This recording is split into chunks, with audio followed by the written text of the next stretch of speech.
Ito nga pala yung bago kong nag-aaralan na buhangin. Itong kinuha ko ngayon is pino siya na wala ng halo.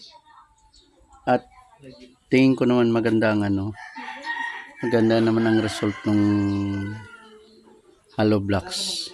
Kasi yung isa, itong mga nagawa ko ngayon ay gawa ito sa magaspang na may halong pula na pino. May nakita akong isang klase nila na buhangin doon sa aking kinukunan, pino. So tatry ko naman, kaya ngayon tinry ko. Maganda ang grano or ang texture nya. Same lang naman ang price, so sinubukan ko at ito yung resulta ngayon.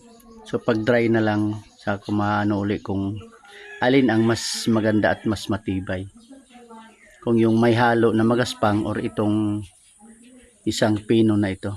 Pero sa tingin ko mas maganda ito, kaya sana tama ako para yun lang. Ciao.